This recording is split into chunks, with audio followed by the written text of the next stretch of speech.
As readers, we work with literature, and literature is defined as written work on a text or a particular subject. Simply put, everything we read is literature. So let's examine two ways that language is used in literature. Those are prose and poetry. With both prose and poetry, writers are presenting some type of information.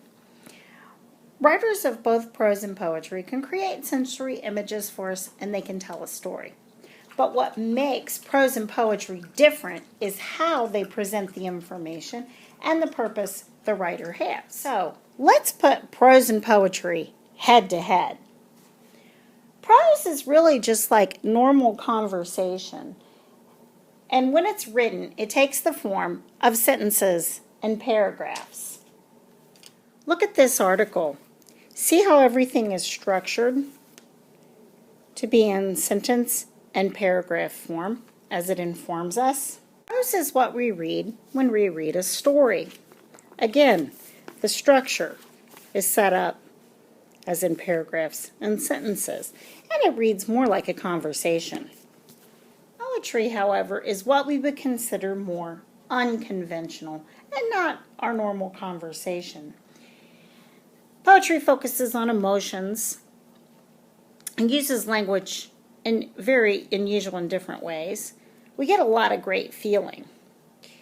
Poetry is more of a sound experience. And like music, it is meant to be experienced more than once. If you take a look at this poem is not structured into individual paragraphs, but rather stanzas. And the way it's written is the way it's meant to be experienced. Lightning is angry in the night. Thunder spanks our house. Rain is hating our old elm. It punishes the boughs. It's how the writer uses the structure. So for this lesson, we're going to focus on poetry and setting up our notebook with information to refer to as we read and examine poetry. Again, poetry is a form of writing that uses that language and pattern rhythm to express feelings and ideas. Some characteristics of poetry. Poetry can actually be fiction or nonfiction. Here's a poem about Martin Luther King Jr. It is nonfiction. However, this particular poem is more about an experience and more fictional in nature.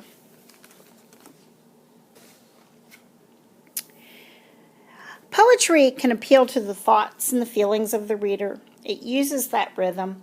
The placement of the words helps tell you how to read. And quite simply, poetry just looks very different from prose. Here are some things that poetry can often do. Next, we want to have a resource for the elements of poetry in our notebook. These are things that we're going to really use as we sketch to stretch our thinking about the poetry and to further our understanding. We're going to include information on rhyme and sound, repetition,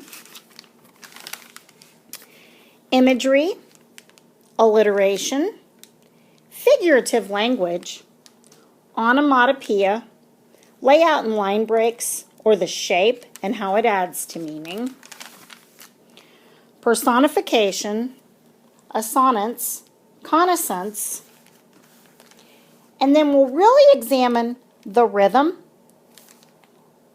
with syllables, again using verse, and we're going to examine meter, or that measurement of beats in a verse.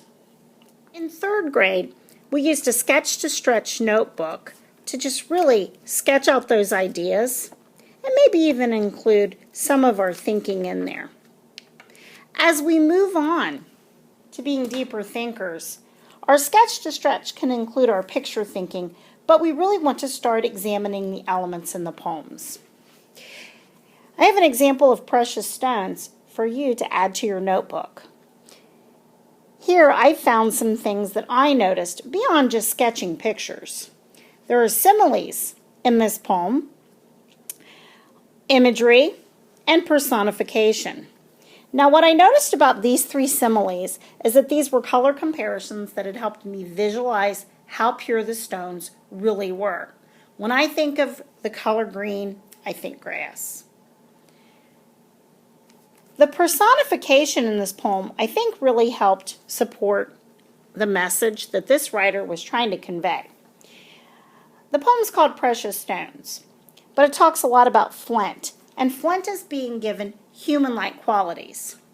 In the fourth line in the first stanza here, flint lies in the mud. I think that lying idea, it suggests that the flint really is doing nothing of importance.